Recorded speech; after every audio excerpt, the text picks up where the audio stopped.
All right, everybody, welcome to today's video. Today we're going to be talking about LEA, which is an instruction that is a mnemonic for the load effective address, as well as I want to introduce the idea behind buffer overflows. So really for the duration of the course, it's really important to understand LEA, what load effective address does, and the benefit that it can provide you.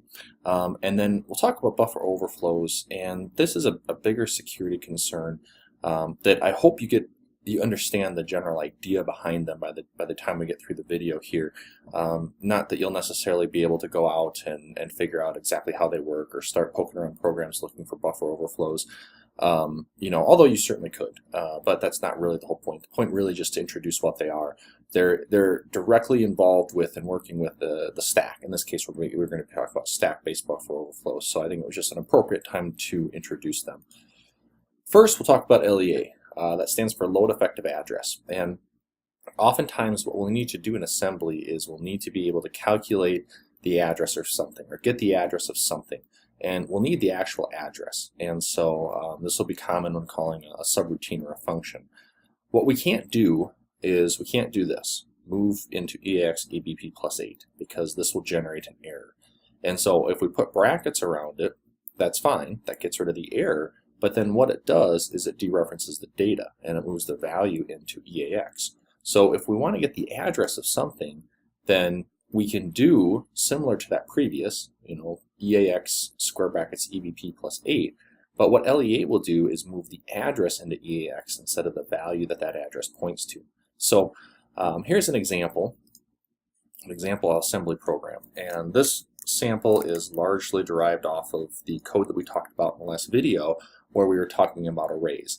And so what I'm going to do is I've modified it just slightly. I took out some of the additional stuff that we don't really need to talk about here. But what I'm going to do is I'm going to use printf to print off the value as well as the address that value is located at. And so that's going to be the big modification that I make to this program. What you can see then is that I still have a loop, and what that loop is going to do right now is it's going to essentially loop through array 1 and print off the values.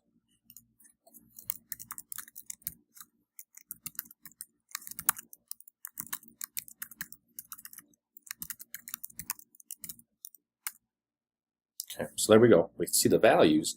In addition, it's printing the addresses. And so you can see these are the addresses then for each element of that array, because that's all an array is contiguous block of memory addresses. How I'm getting that is I have a format specifier, %d to print the value, %p to print that address in hex. So I can use printf, and I need to push the last argument first, right? So in this case, I'm going to push the address for this format specifier, as well as two additional values, %d and %p. So %p is going to be pushed on first, then %d, and then the address for this string. So here we have push EDX. So what do I put in EDX? Well, LEA, EDX, array 1 plus EBX times 4. And remember, we talked about this in the array video as a way inside of a loop to calculate each element of that array. Array 1, I've defined up here, it's D words, right? So each element is 4 bytes. So I can say, starting at array 1, which is my base address, adding to that EBX times 4. And I'm using EBX as my counter variable. So every time this loop iterates, EBX is 0, 0 times 4 is 0. That gives me the first element. Next iteration, I've incremented EBX. So EBX is now 1. 1 times 4 is 4. The base address plus 4 gives me the next element. Now, in this instruction here, I'm moving the value into EAX, and I'm later pushing that value in my call to printf, and that's how we get the value printed, value 0, 1, 2, 3, 4 through 9, right? This gives me the address, and so when I LEA into EDX, this same exact thing is here, except instead of moving, I'm using a load effective address. Now I can push EDX for my value for %p, and we can see that address is being printed off here. So 8049A88, 8C, 909498, those addresses are growing because the array is, we started an address assign, and then we just go to the next address. 88 plus 4 is 8C, plus 4 is 90, plus 4 is 94, plus 4 is 98, right? And that's how we can find those addresses. Okay, that's the big difference there. Now, one thing I want to point out, because this is, if you were paying really close attention, you'll notice that in the last video, I used ECX here. So I'm going to change this back to ECX. Okay, I used ECX, and ECX is very common to use that register for incrementing. So this is how I originally had it, but let's look what happens when I run the program using ECX. I get value 0 is at address 80498888, and then I get a segmentation fault. So what happened? Something strange happened, and all I did to this program was change the register that I was using. Okay, well, this is a good example for us to use GDB. So if I say GDB video29.out, this will start a program using a debugger. I can use B to set a breakpoint, and I'll set that at ASM main. Okay, and now I can just say R for run, and this will run until we hit that breakpoint. Okay, and we've gone over all these commands, so I'm just gonna, for the sake of time here, you can see we're at compare ECX to 0 to A, the value A. Where we're likely interested in, we continue to step through these instructions, and I'll do that here. But what we had was we saw one call to printf and then a segmentation. And so what I'm really interested in honing in on is what happens after that call to printf. Why did I get a segmentation fault? So somehow the program tried to access a memory location that it didn't have access to. So something weird happened. So I'll continue to step until we get to after that call to printf. Okay, and there we go. So if we look at the disassembly, you can see my little arrow here is pointing to the call to printf. Okay, so we'll step past that. And now what we can do is we can say info registers. And what I'm interested in is just seeing what are the state of my registers. Well, you'll notice here, and this is what happened, ECX, right? ECX is now this value right here. What was it before? Well, I moved 0 into ECX and then compared ECX. So at this first iteration of that loop, the value should have been 0. ECX should have had a value in 0 because I haven't quite gotten to the point where I've incremented ECX. It's not though. And what happened was printf changed the value of ECX and it didn't save it. And so I was using that inside of the loop. I called printf. Printf destroyed that because printf used that value, didn't restore it for me, and now when I go to increment ECX, it'll increment, but now when I do this comparison, I get the segmentation fault. And so here we can use something like a debugger. This is a great example of figuring out our program crashes. Well, let's step through it. Let's inspect registers. Let's inspect, the stack, and let's see where those values are and what happened to them and if they got destroyed, because it's not intuitively obvious that printf is going to do that. And so a debugger helps us to determine that pretty quickly instead of just trying to figure it out and changing values here, because you might have stumbled upon a solution. Right? I changed this to B. It's really the only option that I have to EBX. Right? But if you had done that and you didn't really understand why you needed to do that, using this debugger helped us to determine exactly that. Okay. So anyways, I just wanted to show you that as an example. And I can continue the program and you'll see here, segmentation fault, because that value for ECX.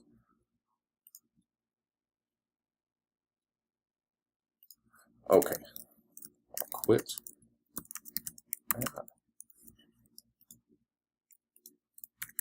All right, the next portion here is our this call to print array. And just as a refresher, this is the same exact function. The only thing that I changed from the last video was the LEA.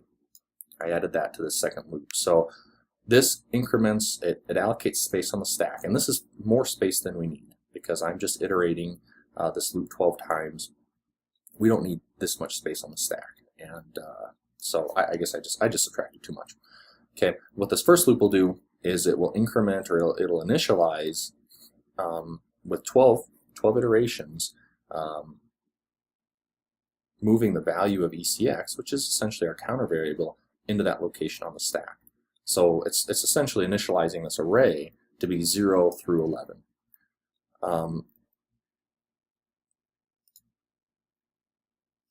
Just a second here, I'm going to comment this out so we don't get a bunch of output. Okay, the second loop then is to print the beginning. So, well, I'm sorry, it's going to print those values out. So it's going to essentially do the same thing that we did up here. The only difference was that this is doing it based off of the stack. So this is like creating an array on the stack, whereas this is an array that is reserved in essentially a different memory segment of our program.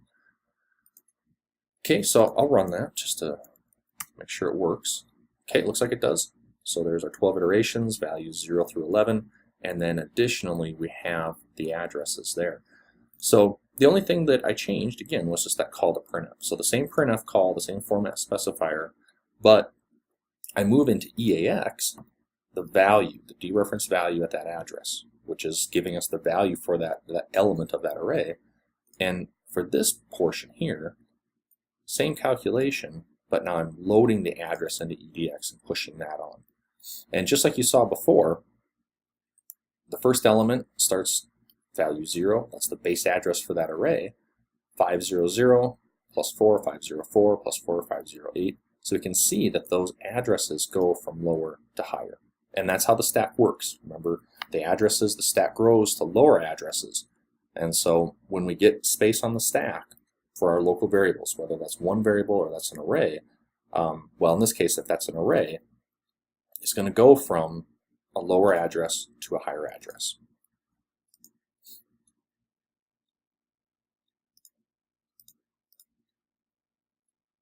Okay, so that's the example there, just to show you the difference between these two.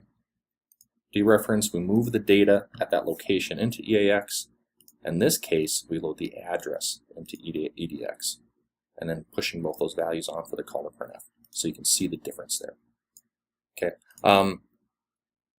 The next portion here that I want to talk about is buffer overflows. And again, this is intended as just an introduction to the concept because it is important to understand buffer overflows. Now, there's a few things that I'm going to do to make them, to facilitate our discussion. So there are some things that have built into compilers to protect programs for buffer overflows. Namely, it's called a stack guard or a stack protector or a stack cookie. And we're not going to get into the details of that. If you take 444, we'll get into more details about the stack guard.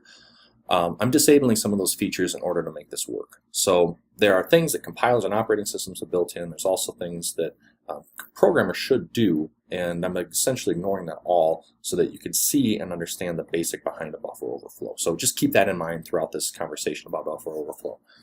So what is a buffer overflow? Buffer overflow, buffer overrun, kind of the same thing. They're really referring to the same thing. And the core kind of idea behind it is that we take a buffer, we take an array, and we move more data into that location, the space that was allocated for that array, than we have size or space for. So if we have an 8-byte buffer and we try to stuff 10 bytes of data into that buffer, what happens? Well, if there are no protections in place, then we can overflow that destination buffer with the source, and we can start overwriting things in memory. So what happens with the stack? Well, and we're going to talk about stack-based buffer overflows. So when we have the stack, remember that we have this, the stack grows from higher to lower addresses. So this is the top, this is the way that I usually depict the top of the stack. It's down here. When we allocate space on the stack, then what we're doing is we're subtracting to get to a lower address. And then this space becomes available for those local variables. We have the prologue, we have, so the old value of EBP, so push EBP, move ESP EBP. We have the return address, remember that's pushed on before the call instruction is issued or executed for that particular function. And before that we have the arguments. So this makes up what's called a stack frame. The arguments, the return address, the old value of EBP plus the local variables makes up the stack frame for a particular function call. Well, when we get a buffer overflow, then what we normally get when we allocate space on the stack for local variables, for in this case we're going to talk about buffer 1 and buffer 2, is we get space allocated for 1. This is the address that is assigned to it. And we have, and you saw from the previous exercise or the previous example, that we write to addresses as they go higher, right? Addresses go higher, and so if this buffer starts here at EBP minus 14, then we have until we get to EBP minus 1C. And what do we got here? So that is what? 8 bytes, right? 14, 18, 1C. So that'd be 8 bytes. So we're going to write to those addresses in an increasing order. So if I say copy into buffer 2, buffer 2 is only 8 bytes, and my source is maybe 10 bytes, we're going to fill all 8 bytes that are available for buffer 2, but we're going to continue to write up the stack, which means we might start to overwrite things that are adjacent in memory. If this buffer 1 happens to be the next thing on the stack, then we're going to overwrite that. What if we overwrite all of buffer 1? Well, then we might overwrite a variable, a local variable at EBP minus 4. What happens if we overwrite that? Old EBP, the return address, the arguments. We start to overwrite all of this data in memory, and that can lead to vulnerabilities in the application. What if we can figure it out and time it just perfectly so that we can overwrite this return address? And we can inject into this overflow a return address of our choosing, an address of our choosing. Well, we can essentially hijack the execution of the program by saying, don't return to where you originally thought you'd return to, go to this address. Because remember, when we get to the end of a function, it's going to move this value on the stack into EIP. So if this is controlled by us, then we can change what address gets moved into there, and that's what changes the execution, the control of the program. Okay, and this is all just stuff we already talked about. Okay, so a couple of examples here. Hopefully this will help to illustrate. And we're going to go into C in order to do this. So we won't spend too much time. I don't have an assembly-based example for this, although we will look at some assembly via the debugger GDB. So here is a program that will show you the basics behind an overflow. And what we have is buffer 2 and buffer 1. So just like we talked about, both of these buffers are char buffers. So they're char arrays. So each element is going to be 1 byte. We also have this integer value. So integers are 4 bytes. Okay, so this is what we're going to need on our stack in order to, that's how much space we're going to need on the stack in order to support these local variables. Because remember, we use the stack for local variables. These are variables that are local inside of our function main. This is where, okay, hold on a second. So this is where the problem comes in. But before we get there, we're going to copy into buffer 1 the value 1 and copy into buffer 2 the value 2. So you can see that there's this string copy function that allows us to do that. This is the source, this is the destination. And then we're going to print those values off. So what you're going to see when this program runs is you're going to see it's going to print buffer 1, it's going to print buffer 2, and then it's also going to print the value for this local variable. Okay, the problem is this string copy, and that this doesn't do any sort of bounds checking. We're going to say argv, so that's going to be a value that we provide from the command line, and it's just going to blindly accept whatever we've provided as a command line argument to this program and copy it into buffer 2. So if it's 8 bytes or less, if it's actually 7 bytes or less, then we're fine. We won't have any issues. As soon as we get to 8 bytes or more, that's where we start having problems.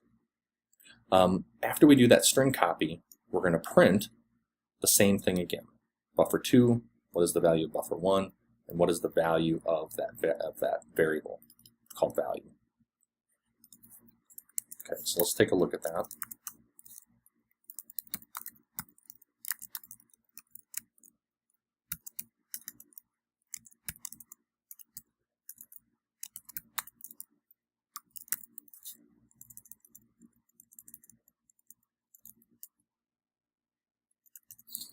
I mentioned that I'm disabling some things during the compilation of this program, and these are some of the arguments here. So this will make it 32-bit instead of 64.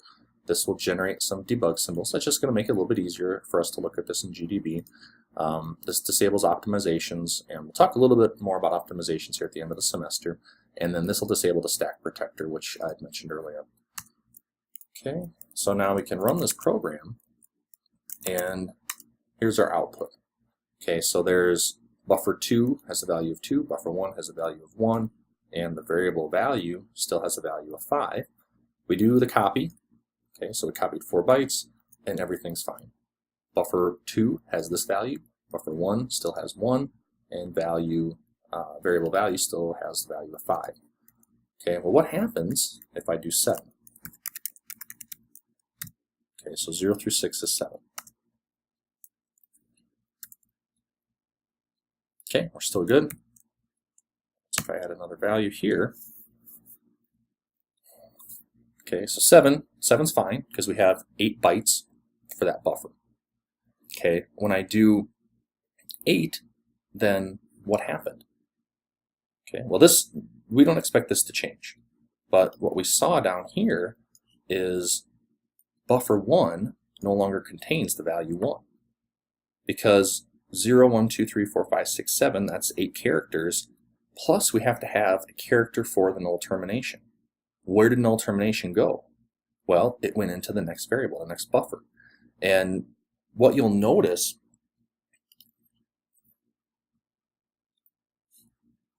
when these values, when space is allocated on the stack, here I guess this is a different set of slides, but same thing. Buffer 2 will be the last thing that we've declared. So it shows up at the top of the stack. Then buffer 1, and then value. Just ignore this cookie for now. Period. Okay, so when we overflow buffer 2, the next thing that's adjacent to it in memory is buffer 1. So we overwrote in this example. We overflew the contents because we had more characters than buffer 2 had space allocated. So it filled the 8 bytes with the characters that we input, and then that null termination, which becomes the 9th character, that went into the next thing that was adjacent in memory, which happened to be the address space on the stack for buffer 1. We can continue. So let's do another handful of characters. What happens to the results? Well, here's everything we typed in, and we can see that a good chunk of that has now overwritten the address space that buffer 1 points to. Okay, what happens if we keep going? Well, now have we not only overwrote the memory for buffer, we filled buffer 2, we overwrote buffer 1, but now we also overwrote the stack space for value. Okay, and if we keep going, odds are something bad will happen. Maybe, maybe not, kind of depends. Segmentation fault, there we go. Okay, so we got the program to crash because we're overriding the stack. And that's really what the buffer overflow, that's the core issue behind that buffer overflow. If we look at one more example, you'll see this one is very similar, and we'll just get into GDB to help look at how this works in memory. Here we have a program, and all it's really doing is it's going to check a command line argument provided. Okay, so we'll say, name of the program, in this case a.out, and then some value. Okay, so this is how we'll pass that argument to this program. It's going to take whatever we pass, it's going to pass it as an argument to this check authentication function. And what this is going to do is it's going to see if it's equal to password 1, then it's going to return 1, which is the value of this variable. Okay, so I'll set that to 1 and return it. Otherwise, it's initialized to 0, it's going to return 0. If it returns 1, we provided the accurate password, we'll get access granted. If not, we get a 0, we get access denied. Okay, so I'll compile that program.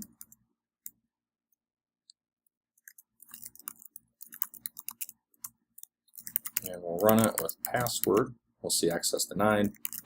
Run it again with the correct password. And there's our access granted.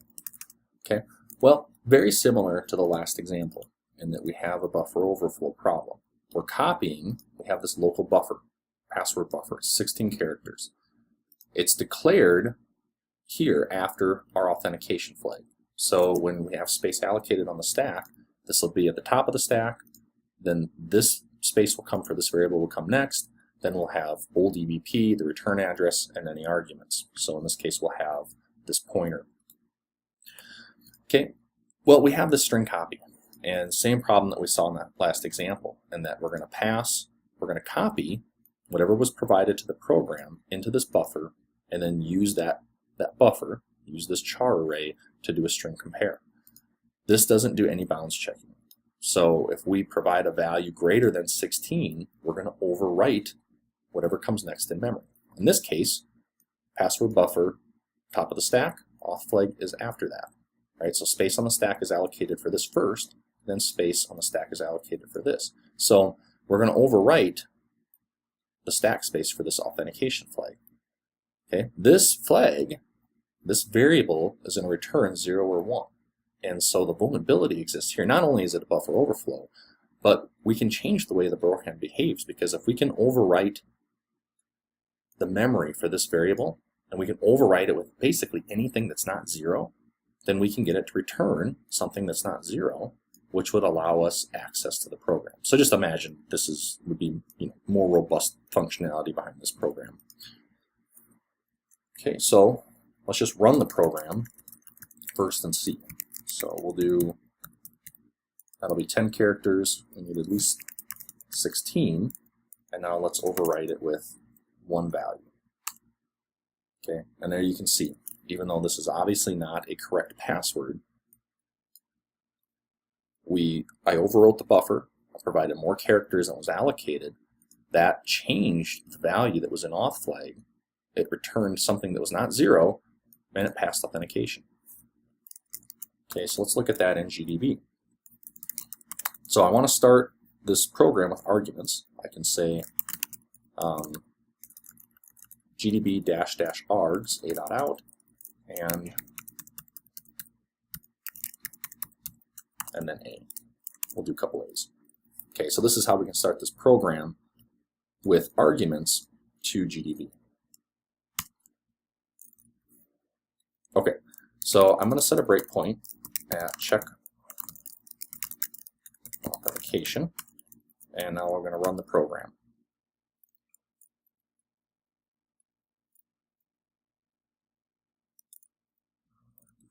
Oh, there we go.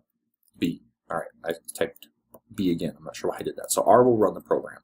Okay, so we can disassemble, and we can see that we're inside of our function check authentication. So don't get too hung up on this. This is the result of the compiler compiling this code. This is all of the assembly that it generated for that. And you're going to see that things are going to look a little bit different than likely what you expected them to see. Some things that we want to look at here, though, is what I really want to point out or just highlight is that the memory does in fact get overwritten. So we can do X command in order to dump the contents of our variables.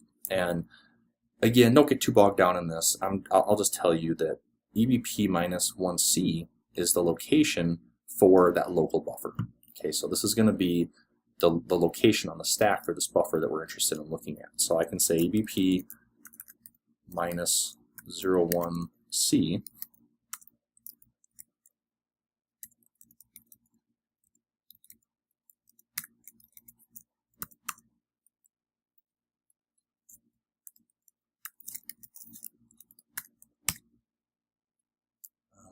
Okay.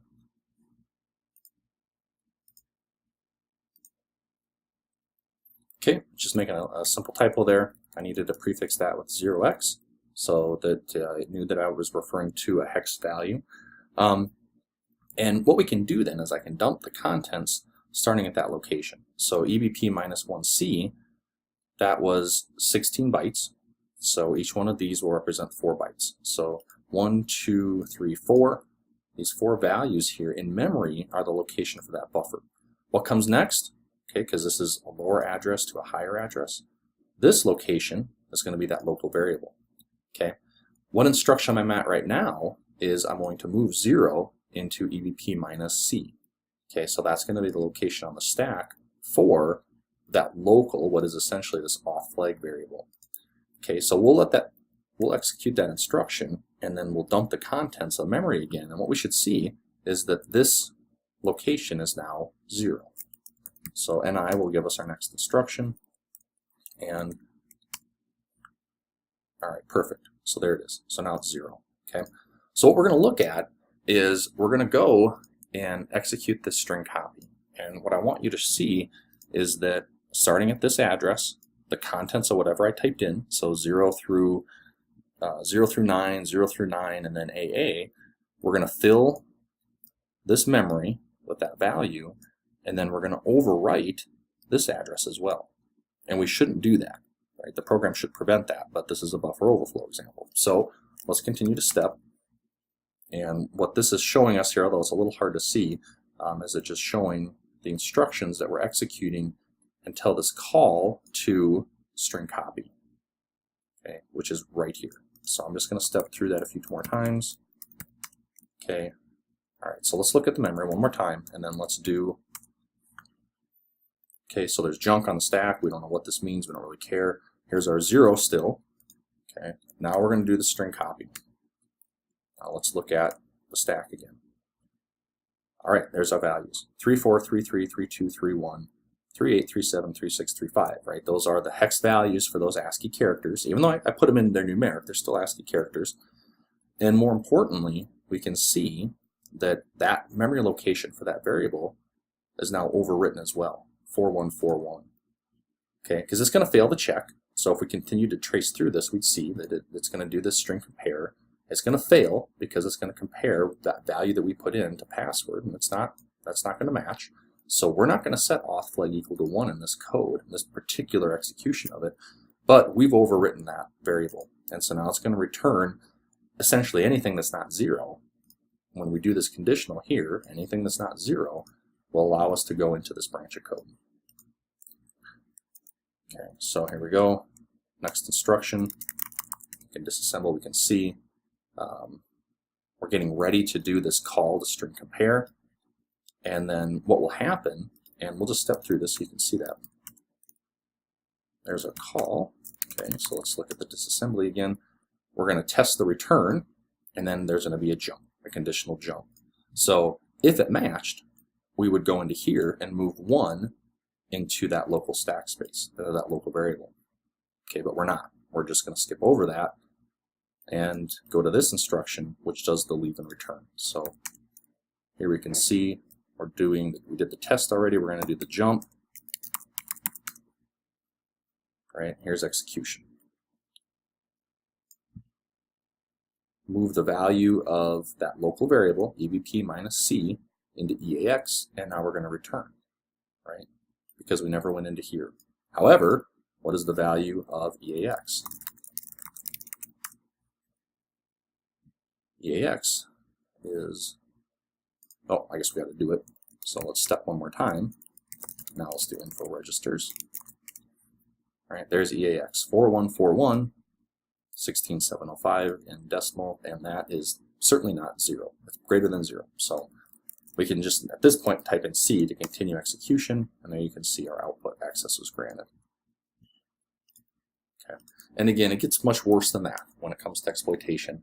But this was just to give you an idea of how a basic buffer overflow works. So at least you've seen it once. The sample code is uploaded to the class folder. So if you want to go through this, then you definitely can, and I would encourage you to. There won't be anything on the exam over buffer overflows, and none of the labs that we'll work on will include buffer overflows. So don't worry too much about that, but it is a good concept to understand. Oops. And I think that's all I have. So let me know if you have any questions. Interested to get your feedback on buffer overflow if it made sense. And I'll talk to you guys in the next video.